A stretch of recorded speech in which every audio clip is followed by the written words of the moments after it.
बहुत खुशी का दिन। तुम बाबा के बहुत शुक्रगुजार हैं कि आज रुस्तम को और मेरे को, शाहनाज और परवीन को इनके मेहरस्थान में उपस्थित किया है।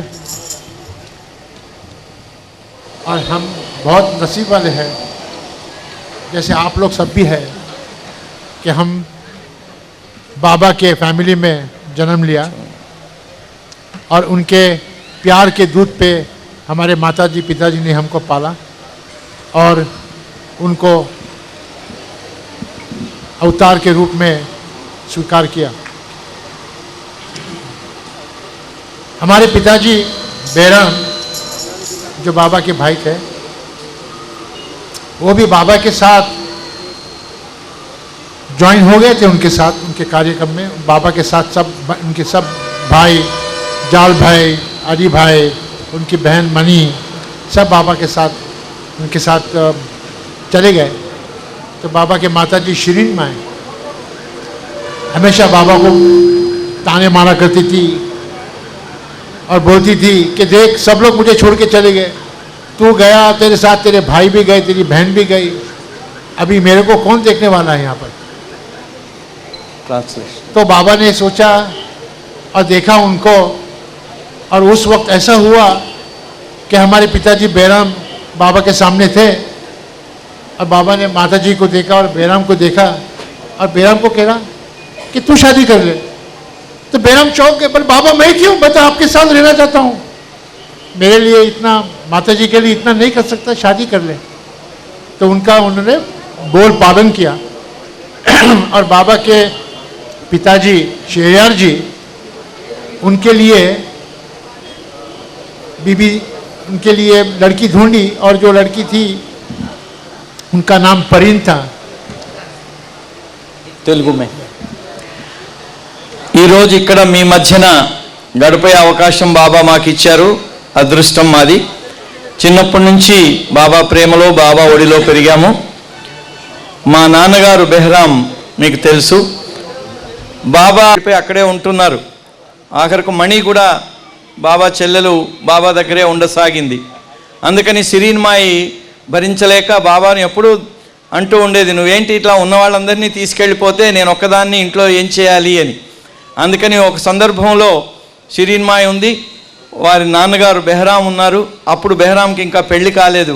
బాబా అన్నారట బెహ్రాంను, బెహ్రాం నా కోసం ఇంత కొంచెం, నా కోసం ఇంత పని చెయ్యి, నువ్వు పెళ్లి చేసుకొని అమ్మ దగ్గర ఉండిపో అన్నట. అప్పుడు బెహ్రాం అన్నట, అందరూ మీ దగ్గర ఉంటే నాకొక్కడికి మాత్రం ఎందుకు, నేను పెళ్లి చేసుకొని అక్కడ ఉండటం ఎందుకు అని ఆయన కూడా ముందు దానికి అంగీకరించలేదు. కానీ బాబా అతన్ని బ్రతిమిలాడుకున్న తర్వాత అతను పెళ్లి చేసుకోవటానికి అంగీకరించారు. అప్పుడు షెరియార్జీ, షిరీన్ ఇద్దరు కలిసి పర్వీన్ అని అమ్మాయిని చూసి మా నాన్నగారికి పెళ్లి చేశారు. तो बाबा बहुत खुश थे और बाबा ने खुद उनका एंगेजमेंट किया और उनके उंगलियों पे अंगूठी पहनाई। बाबा ने खुद पहनाई उनकी अंगूठी। और फिर बाद में नासिक में उनकी शादी हुई और बाबा ने 4 दिन का प्रोग्राम किया था, कव्वाली का, खाना पीने का। और इस तरह से बैराम जी शादीशुदा हुए और उनकी फैमिली आई और उनके कारण से आज बाबा के कारण से आपके सामने रुस्तम और मैं बैठे हैं। और हमारे से पहले हमारे एक भाई थे शेरियार जी, उनका नाम शेरियार था, शॉर्ट में शेरू बोलते थे। और एक बहन है गुलनार। शेरियार जी हमारे भाई, वो हमारे से 10 साल बड़े थे, वो अभी बाबा के पास है। और हमारी बहन हमारे से 9 साल बड़ी है, गुलनार उसका नाम है, वो पूना में है। और 9 साल के बाद रुस्तम और मेरा जन्म हुआ। और जब हमारा जन्म हुआ तब बाबा सतारा में थे और बैराम ने बाबा को टेलीग्राम भेजा कि परीन को जुड़वा बच्चे हुए हैं। तो बाबा ने तुरंत टेलीग्राम भेजा और उस टेलीग्राम में कहा उनका नाम लिखो, उनका नाम रखो रुस्तम और सोराब। और हमारा जन्म ससून हॉस्पिटल में हुआ और उस वक्त तो हॉस्पिटल में जन्म के वक्त 7 दिन रखते थे औरत को। तो बाबा खुद ससून हॉस्पिटल में आए तीसरे दिन पे, और हमारे माताजी ने कहा कि बाबा तुरंत दोनों पालने के पास गए और दोनों को देखा और उन्होंने खुद कहा इसको रुस्तम बोलना और इसको सोहराब बोलना। तो हमारे माताजी ने एक काली रस्सी ली और रुस्तम के हाथ पे काली रस्सी बांधी कि आगे चल के मिस्टेक नहीं हो जाए कि कौन रुस्तम है और कौन सोहराब है। ఎంగేజ్మెంట్ బాబా సమక్షంలో జరిగింది. తర్వాత పెళ్లి నాసిక్లో జరిగింది. పెళ్లికి 4 రోజులు బాబా చాలా ఘనంగా జరిపించారు, కవ్వాలీలు, పాటలు, కార్యక్రమాలతోని. ఆ తర్వాత మాకంటే పెద్ద అన్నయ్య ఉండేవారు, ఆయన బాబాతో జాయిన్ అయిపోయినారు. మాకు ఒక అక్కయ్య గుల్నార్ అని. తర్వాత మేము పుట్టాము. మేము హాస్పిటల్లో జన్మించగానే బాబాకు తెలియజేస్తే బాబా రుస్తుం సోహరాబ్ అని పేరు పెట్టమన్నారు. హాస్పిటల్లో ఉండగా కూడా మా అమ్మగారిని వచ్చి బాబా చూశారు, మమ్మల్ని చూశారు. చూసిన తర్వాత వీళ్ళిద్దరు కవలన్నమాట. మామూలుగా ఎవరో తెలుసుకోవటం కష్టం. ఇప్పుడు నేనే పొరపాటు పడుతుంటాను ఎవరు రుస్తుం ఎవరు సోహరాబ్ అని. అందుకని వాళ్ళ అమ్మగారు రుస్తుం చేతికి నల్లటి ఒక దారం కట్టేసిందట, ఈయన రుస్తుం అని. ఈయన రుస్తుం అంటే ఆయన సోహరాబ్ అని. అది గుర్తు కోసం ఆమె కూడా పొరపాటు పడతానేమో అని చేతికి నల్లటి తాడు కట్టేసింది. और हमारे माताजी ने एक कहानी का, जब हम बच्चे थे 3 महीने के थे, तब बाबा हाउस में थे हम लोग। और उस वक्त ऐसा हुआ था कि रुस्तम बहुत बीमार था। इतना बीमार था कि उसकी जो फीवर थी वो उतरती थी नहीं, वो कम से कम 104-105 थी और उसकी तबीयत बहुत नाजुक थी। तो उस वक्त ऐसा हुआ कि बाबा जब भी पूना आते थे तो पहले उन पे अपने खुद के घर पे बाबा हाउस पे आते थे, क्योंकि उनके भाई बेराम को मिलने के लिए, परवीन को मिलने के लिए और हमें सबको मिलने के लिए आते थे। तो उस वक्त जब बाबा आए थे तब रुस्तम बहुत बीमार था, 3 महीने के थे हम लोग दोनों और पालने में थे। तो हमारे माताजी बहुत खुश हो गई कि बाबा आ गए और अभी रुस्तम अच्छा हो जाएगा। అయితే 3 నెలల మా వయస్సు అప్పుడు. ఇప్పుడు బాబా హౌస్ మీరు వెళ్తే పూనాలో బాబా హౌస్ చూస్తారు, అక్కడ ఉండేవాళ్ళం. అక్కడ ఉంటుండగా బాబా వచ్చారు మా ఇంటికి. అప్పుడు పరిస్థితి ఎలా ఉందంటే రుస్తుంకి జ్వరం తగ్గటం లేదు, చాలా అనారోగ్యంగా ఉన్నారు. ఎప్పుడైతే బాబా మా ఇంటికి వచ్చారో మా అమ్మగారు చాలా సంతోషించారు. ఇంకా బాబా వచ్చేసారు ఇంటికి, ఇంకా నాకే గాబరా లేదు, ఏ భయం లేదు, రుస్తుంకి నయం అయిపోతుంది అని. तो इतनी खुश हो गई माताजी कि अभी सब ठीक होने वाला है। लेकिन बाबा नहीं उनके भाई बेराम को मिले, नहीं परवीन को मिले, सीधा दोनों पालने के पास गए। और मैं जो अच्छा और तंदुरुस्त था और खुश था, उन्होंने मुझको उठाया और अपने छाती पे रख दिया और मुझे ठोकने लगे मेरे पीठ के ऊपर। और हमारे माताजी को देखे और बोले ये बच्चा बहुत अच्छा है, बहुत अच्छा है, और ये बच्चा जो है वो बहुत नाजुक है। तो मेरी माताजी एकदम शॉक खा गए। बाबा कहे इतना नाजुक है कि अभी वो ऊपर जाएगा, मर जाएगा। तो मेरी माताजी एकदम चौंक गई और आंखों में से धड़ धड़ आंसू निकलने लगे। బాబా రాగానే మా ఇద్దరిని చూసి, ఎప్పుడైతే మా అమ్మగారు బాబా వచ్చాడు కాబట్టి రుస్తుంకు నయమైపోతుంది అనుకుంటే, బాబా తమాషా ఎలా ఉంటుందంటే లోపలికి వచ్చేయగానే ఆయన మా నాన్నగారిని చూడలేదు, అమ్మగారిని చూసి నేరుగా మా దగ్గరికి వచ్చి నన్ను ఎత్తుకొని, బాగా ఉన్నాను ఆరోగ్యంగా, నన్ను ఎత్తుకొని తన హృదయానికి హత్తుకొని, ఈయన చాలా బాగున్నాడు, ఇతను మంచివాడు, ఆయన ఉన్నాడే, ఆయన ఆరోగ్యం చాలా వీక్, అందుకని అతను ఏమో మరి అనుమానమే అని చెప్పుతుంటే మా అమ్మగారు కన్నీళ్లు పెట్టుకోవటం ప్రారంభించారు. तो माताजी तो इतने रोने लगी, आंखों में से आंसू निकलने लगे। और बाबा और एक बार कहा ये जो सोहराब है बहुत अच्छा है, बहुत अच्छा है, और ये रुस्तम बहुत नाजुक है, चांस कुछ नहीं हो जाएगा ऊपर अभी।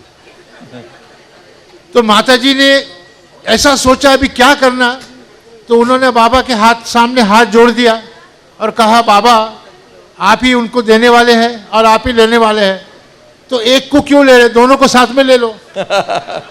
तो बाबा एकदम चौंक गए, ऐसा दोनों को ले लो।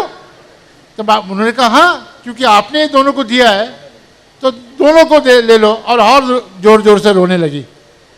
तो ఎప్పుడైతే సోరాబ్ను తన హృదయానికి హత్తుకొని ఇతను బాగున్నాడు, ఇతను మంచివాడు, ఇతను చాలా వీక్ కాబట్టి ఇతను నమ్మకం లేదు, ఏమో ఎప్పుడో అని బాబా మాట్లాడుతుంటే మా అమ్మగారికి బాగా దుఃఖం వచ్చి ఏడుస్తుంటే ఆమె అందట, బాబా అగర్ అట్లా తీసుకెళ్ళదలుచుకుంటే ఇద్దరిని ఇచ్చింది నువ్వే ఒకవేళ ఒక్కరిని తీసుకోవద్దు, తీసుకుంటే ఇద్దరిని తీసుకొని వెళ్ళిపో అని దుఃఖం చేస్తుంటే అప్పుడు బాబాకు కూడా ఆశ్చర్యం వేసిందట.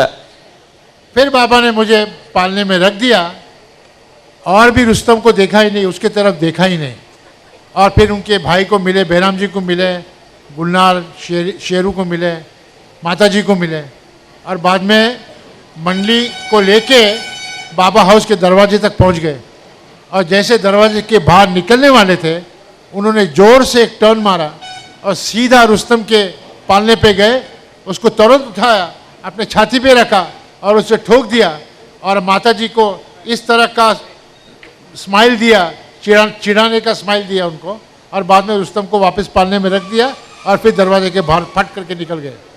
और 1-1.5 घंटे के बाद इसका फीवर एकदम नीचे नीचे आ गया, नॉर्मल हो गया. और आज उनकी कृपा से मेरे बाजू में बैठा है वो. అయితే బాబా ఎందుకంటే బాబా అందరికీ పరీక్షిస్తుంటాడు ఎవరి సహనం ఎవరి విశ్వాసం ఎంత ఉంది అని. ఎప్పుడైతే ఆమె ఇద్దరిని తీసుకుపోమందో బాబా మాత్రం ఏమీ తొణకలేదు. రుస్తం వైపు కూడా చూడకుండా మా అన్నయ్య షేరును గుల్నార్ మా అక్కయ్యను చూసి మా నాన్నగారిని కూడా చూసి గబగబా వెళ్ళిపోతూ ఆయన ద్వారం దాటి ఇంటి నుంచి బయటికి వెళ్ళే టైంలో వెంటనే సడన్గా అకస్మాత్తుగా వెనక్కి తిరిగి నేరుగా వచ్చి అప్పుడు రుస్తుం తీసుకొని తన హృదయానికి హత్తుకొని అమ్మ వైపు చూసి మా అమ్మను ఒక చిరునవ్వుతో పలకరించి వెంటనే మళ్ళీ రుస్తుమును పడుకోబెట్టి వెళ్ళిపోయారు. బాబా వెళ్ళిపోయిన కొద్ది గంటలకే రుస్తుం బాగా ఆరోగ్యం కోలుకుంది, జ్వరం తగ్గిపోయింది. అందుకే ఈరోజు నా పక్కన కూర్చొని ఉన్నాడు. और दूसरी एक लास्ट स्टोरी, दूसरी एक स्टोरी याद आती है कि हम लोग का बाबा का एक्सीडेंट था 56 2 दिसंबर 1956 में बाबा पूना आए थे मंडली को लेके. और अब फैमिली को मिलने आए घर पे. और बाबा ने कहा गोटी का मार्बल्स लेके आओ, मार्बल्स खेलने के लिए, गोटी खेलने के लिए. हम 10 साल के थे. तो हम लोग बहुत खुश हो गए कि आज बाबा हमारे से गोटी खेलने वाले हैं. तो गोटी का बैग लिया और बाबा ने कहा मेरे साथ आओ. और जाल भाई के रूम में गए और उनके पलंग पे बैठ गए. और हम लोग दोनों बाबा के सामने दूसरे बाजू में बैठ गए. बाबा ने वो बैग के अंदर हाथ डाला, गोटियों को निकाला और पलंग के बीच में रखा. और उन्होंने एक हाथ में गोटी ली, मैंने एक गोटी हाथ में ली, रुस्तम ने एक गोटी हाथ में ली. और हम लोग खेलने वाले थे. और वो गेम ऐसा है कि अब गोटियों को मारे और जो गोटी बाहर निकल जाती है वो उसका हो जाता है.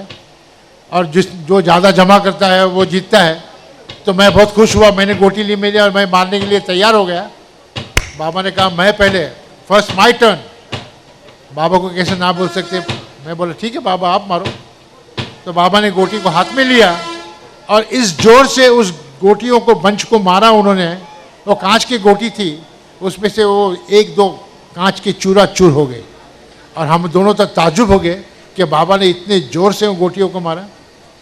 तो बस बाद में बोला बाबा अभी मेरा टर्न आया है. बाबा ने बोला गेम ख़त्म. उठ गए और भाग करके बाहर निकल गए. फैमिली को मिले, मंडली को लिए और चले गए. फिर बहुत घंटों बाद खबर आई कि सातारा जा रहे थे बाबा और उनका एक्सीडेंट हो गया था और उनको बहुत बुरा मार लगा था. डॉक्टर नीलू उनके मंडली भी गुजर गए बाबा के. तो हमारे माता जी ने कहा कि बाबा ने खुद अपना एक्सीडेंट अपने आप पे लिया हम सब के लिए. और वो जो गोटियों को तोड़ना और चूरा चूर करना जो था वो एक्सीडेंट का रूप था. బాబాకు 56లో యాక్సిడెంట్ జరిగింది. యాక్సిడెంట్ కాకముందు బాబా అంటే సతారాకు వెళ్ళే దారిలో జరిగింది. వెళ్ళే ముందు మా ఇంటికి వచ్చారు, మమ్మల్ని పిలిచారు అన్నట్టుగా. కానీ బాబా అన్నాడు ముందు నేనే ఆడతానన్నారు. ఎప్పుడైనా కొడితే అక్కడ ఆ గోళీలన్నీ అక్కడ బంచిగా వేస్తారు, దాంట్లోంచి 1-2 బయటకు వస్తాయి. బయటకు వచ్చినాయి మాత్రం ఆ కొట్టిన వాళ్ళవి. ఆ రోజు బాబా కొట్టారు. ఆయన కొడితే మొత్తం 4-5 గోళీలు ముక్కలు ముక్కలైపోయాయి, అసలు గుర్తించలేకుండా అన్నీ చెల్లాచెదరైపోయాయి. అంటే ఎంత బలంతో ఎంత శక్తితో బాబా కొట్టారో మాకు ఆశ్చర్యం వేసింది, మేము భయపడ్డాం కూడా. ఆ తర్వాత మేము మళ్ళీ మా వంతు మేము ఆడతామంటే బాబా అన్నారు అయిపోయింది గేమ్ అని వెళ్ళిపోయారు. బాబా వెళ్ళిపోయిన తర్వాత కొన్ని గంటల తర్వాత అక్కడ సతారా వెళ్ళే దారిలో ఉడతారాలో బాబాకు యాక్సిడెంట్ అయిందని, నీళ్ళు చనిపోయారని, బాబాకు బాగా గట్టిగా దెబ్బలు తగిలాయని మాకు తెలిసింది. ఆ కొట్టిన ఆ గోళీలు మాకు ముందు అర్థం కాలేదు, యాక్సిడెంట్ అయిన తర్వాత మాకు అర్థమైంది, ఓహో బాబా దాని గురించి ఆ యాక్సిడెంట్ గురించిన దానికి తెలియజేయటం కోసమే ఇలా గట్టిగా కొట్టారేమో అనిపించింది మాకు.